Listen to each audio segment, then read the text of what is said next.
3000 से अधिक सालों तक मिस्र के रेत के नीचे छिपी एक कब्र की खोज की गई है। इस खोज ने सारी दुनिया को हैरान करके रख दिया। यह कब्र एक यंग फ़ैरो की थी जिसे 1922 में खोजा गया। तूतनखामुन एक ऐसा नाम जो इतिहास के पन्नों में गूंजता है। इसकी सच्ची कहानी आपके सोच से अधिक गहरी है।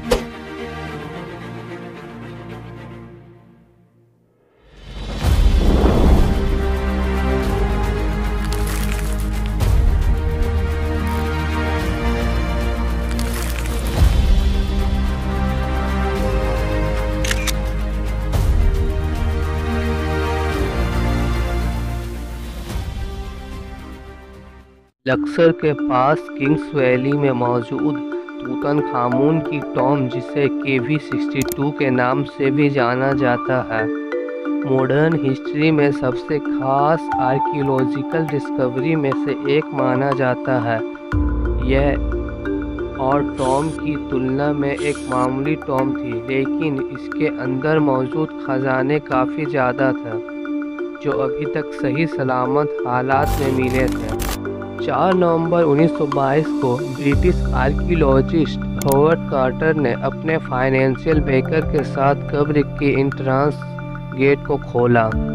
हफ्तों के सावधानीपूर्वक खुदाई के बाद सील को तोड़ दिया, जिससे एक अननोन द्वार का पता चला। उन्होंने जो वहां पर देखा वह किसी के भी कल्पना से परे था। An entire tomb virtually untouched for over 3000 years। अंदर जाकर उन्होंने देखा सोने की मूर्तियाँ, हीरे जवाहरात, ताबूत और सबसे फेमस तूतनखामुन की डेथ मार्क्स जो सॉलिड गोल्ड से बनी थी। तूतनखामुन की डेथ मार्क्स मिस्र के इतिहास की सबसे आइकॉनिक पीस है। तूतनखामुन का जन्म 1341 BC में हुआ था। उसके पिता अखेनातेन, जो अपने शासनकाल के दौरान धर्म को फैलाने के लिए जाने जाते हैं, उन्होंने अन्य देवताओं की जगह पर सूर्य डिस्क की पूजा करवाने लगे। अखेनातेन के डेथ के बाद थ्रोन को कुछ समय के लिए ऐसा ही छोड़ दिया गया। फिर कुछ समय बाद तूतनखामुन, जो सिर्फ 9 साल का था, उसे फ़ैरो बना दिया गया। उसका शासनकाल ज़्यादा बड़ा नहीं था। 19 साल की उम्र में उसकी मौत हो गई। उसकी मौत का एग्जैक्ट कारण इजिप्टोलॉजी के सबसे महान रहस्यों में से एक बना हुआ है। हाल ही के स्टडी के दौरान कुछ थ्योरी सामने आई। मम्मी की एक्सरे करने से कुछ क्लू सामने आई। उसके पिछले स्कल में छोटा सा होल दिखा, जिससे यह मालूम पड़ता है कि इसका मर्डर किया गया था। कई लोगों ने यह भी बोला कि इसकी गद्दी को हड़पने के लिए इसे साजिश करके मार दिया गया था। लेकिन रहस्य उसकी मौत के साथ ख़त्म नहीं होता है। इनफैक्ट यह सिर्फ शुरुआत है।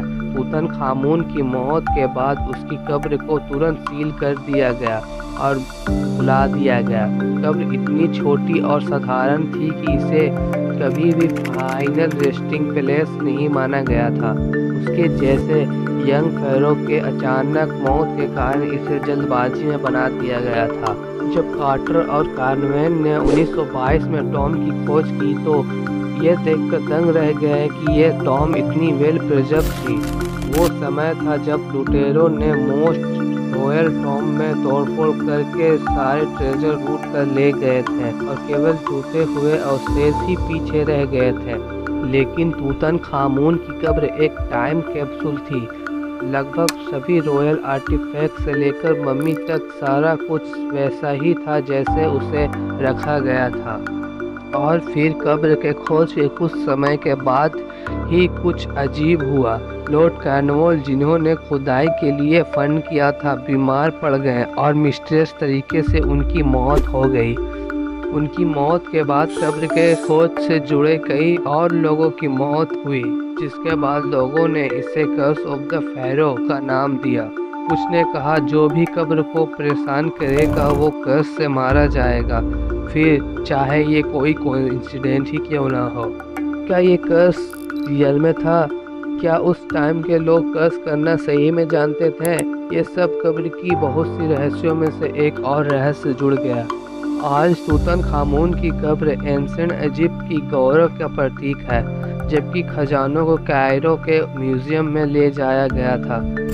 कब्र खुद में स्कॉलर और टूरिस्ट के लिए अट्रैक्टिव का केंद्र है, फिर भी यंग फेरो के रहस्य जारी है। वह कैसे मर गया, वह अपने पीछे क्या रहस्य छोड़ गया और उसकी साधारण सी कब्र इतिहास की सबसे फेमस खोज कैसे बन गई। हालांकि समय के रेत ने बहुत कुछ उजागर कर दिया है, फिर भी हम तूतनखामुन के बारे में बहुत कुछ नहीं जानते। तो ये थी हमारी आज की कहानी। अगर आपको ये पसंद आए तो वीडियो को लाइक करके चैनल को सब्सक्राइब करें और वीडियो के एंड स्क्रीन पर नेक्स्ट वीडियो का लिंक आ रहा होगा, आप उसे टैप करके देख सकते हैं।